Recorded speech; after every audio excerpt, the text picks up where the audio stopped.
Mon impression sur tout ce qui se passe, je dirais, je ne mettrai pas les charrues avant les bœufs. Et je trouve que c'est précoce de déjà faire un jugement ou un bilan sur l'actuel maire, sur l'actuel conseil communal. Je pense qu'il faut un trimestre quand même. La sagesse doit nous guider, nous amener à observer et si possible, aller vers déjà les gens, échanger avec eux, parler avec le maire, parler avec les différents conseillers, le bureau du conseil. Et c'est quand ça va toujours pas aller et que ça va perdurer. Parce que peut-être qu'on constate un mauvais départ et qu'on est allé donner des conseils, on a certainement cherché à avoir certains sages à donner des conseils au conseil communal et que ça ne va pas ou que ils vont pas obtempérer et que nous constatons que ça veut perdurer en ce moment-là. Et là, on peut sonner sur la sonnette d'alarme. J'ai écouté une émission déjà où le bilan du maire se fait déjà et il y a eu des critiques. C'est pas mauvais la lettre. Je trouve que c'est une lettre, mais c'est pas mauvais. Seulement, je pense que c'est bon que on échange parce que celui qui allait répondre à la radio, il répond au nom de l'UP.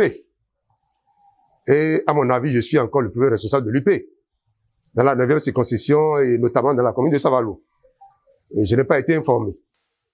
Et jusque-là, je ne l'ai pas encore appelé. Je le ferai pour lui faire les remontrances et lui dire que ça ne se passe pas comme ça.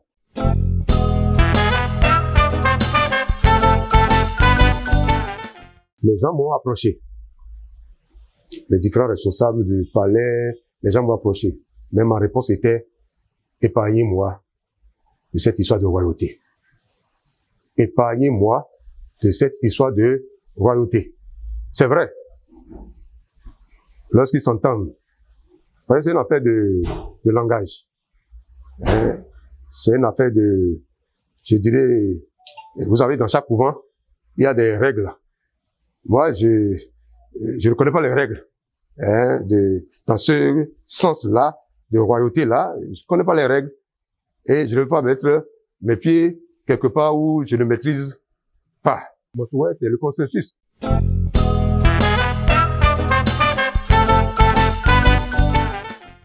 Qu'on le veut ou non, n'en déplaise aux détracteurs. La réalité est là. Vous comprenez?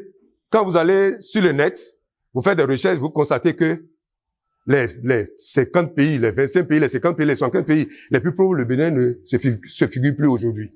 Mais ça suffit pour comprendre que c'est vrai, c'est réel, cette performance, cette prouesse, ces exploits du gouvernement béninois que le ministre des Finances a annoncé.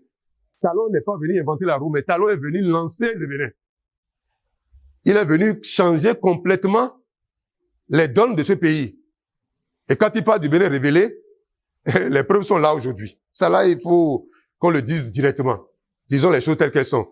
Ce que j'ai dit doit nous amener, en tant que Béninois, à vouloir, sinon espérer, souhaiter, demander le retour, sinon le deuxième mandat du président Patrice Talon pour pérenniser les acquis. Le problème est, je dirais, vital que les Savalois vivaient, aujourd'hui est en train d'être jugulé. Vous voyez, l'eau, source de vie, depuis des décennies, Savalou pouvait jamais avoir même l'espoir qu'aujourd'hui, ce serait la fin de la misère par rapport à cette question d'eau. Mais c'est une réalité aujourd'hui. Ça, c'est une bonne preuve.